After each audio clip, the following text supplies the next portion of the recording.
Historique, héroïque, atypique et tout simplement magique.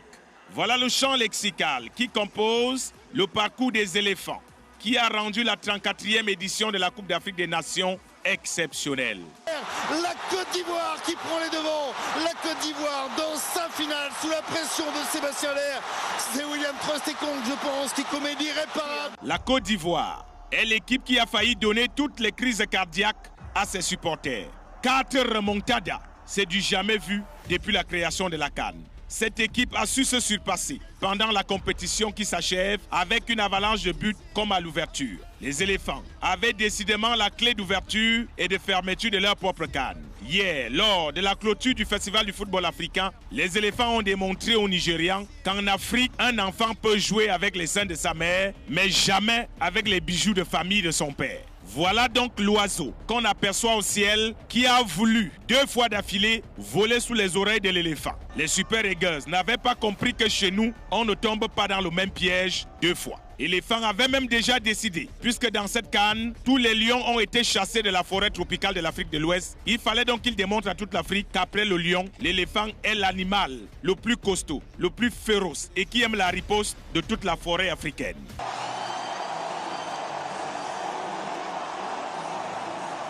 Et quand on vous dit en Côte d'Ivoire que Ouattara est comme notre Tara du continent, même si tu le vois calme, il sait qui a chanté Si mon papa Tara. L'homme ne peut pas investir autant de milliards et les voisins viennent les chercher pour ajouter dans les placards des dollars du vieux venard d'un côté. On a dit que les Ivoiriens ne valaient rien, mais les voilà champions d'Afrique pour la 3e fois et pour le grand bonheur de tous les Ivoiriens.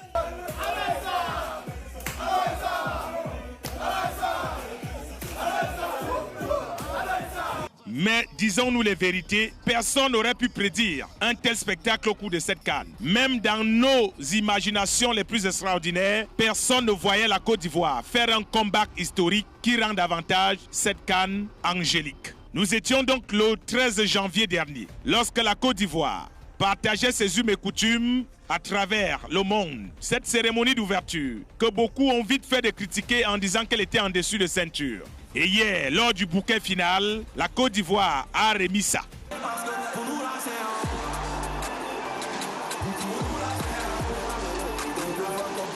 Dans ce document, nous vous racontons l'histoire de la CAN en dehors des stades.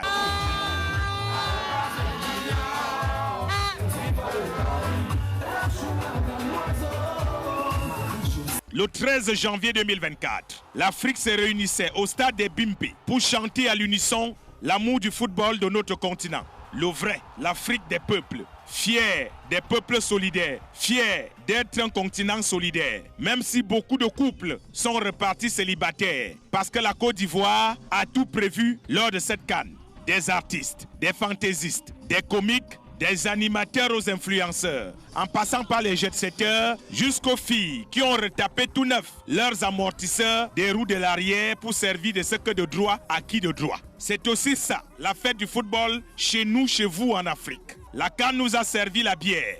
Beaucoup se sont retrouvés en groupe de prière. Tout était vendu aux enchères. Les hommes et les femmes d'affaires ont élevé leur chiffre d'affaires. La CAN de l'hospitalité. Pas de débordement entre supporters. Et pourtant, ce n'est pas l'envie d'en découdre qui en a manqué à certains. La police et la gendarmerie, tous les corps constitués de la sécurité de la Côte d'Ivoire ont été de marbre à la provocation. Même quand c'était une scène de provocation, de séduction pour vibration, ils sont restés en mode ménopause. En Côte d'Ivoire, il y avait plus de 5000 journalistes accrédités, plus de 10 000 volontaires pour accompagner les partenaires d'une CAN ivoirienne qui a pulvérisé de nombreux records. Les mots de Motsepe, meilleure CAN de l'histoire, bon, là un peu on dira, c'est du déjà entendu. Même au Cameroun en 2021, on nous a aussi dit ça. Et comme on dit dans le sud du Cameroun, Motesse Anyekmvaï, traduction, tout le monde aime les bonnes choses. Durant cette CAN, on a vu des ambianceuses, des influenceuses de toute taille, de toutes les couleurs,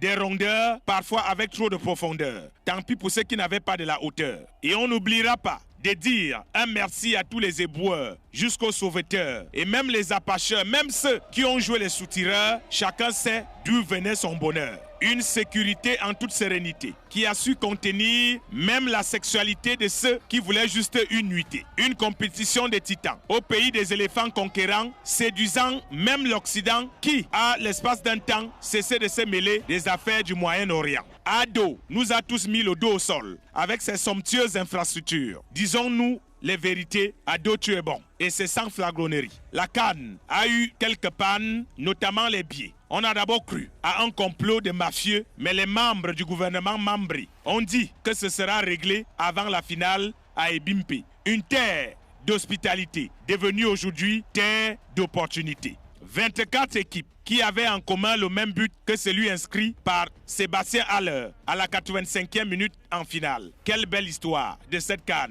Le dribble extérieur, il est réussi avec le centre. Non! Et la déviation de Sébastien Haller. Pour nous les reporters atypiques qui sont venus du continent, on retiendra quand même de nous que nous sommes les reporters du Kior.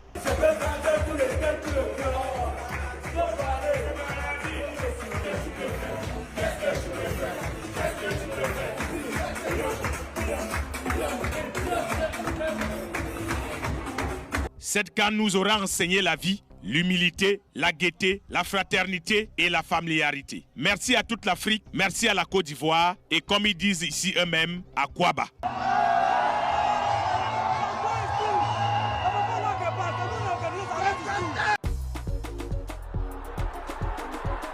Soif de plus des célébrations, soif de plus de moments forts. Vivez chaque minute à fond avec Ivoire et son édition spéciale Aquaba 2024. Toujours aussi rafraîchissante, toujours autant de caractère. Et surtout, désormais au même prix de 500 francs dans tous vos points de vente. Ivoire, soif de plus.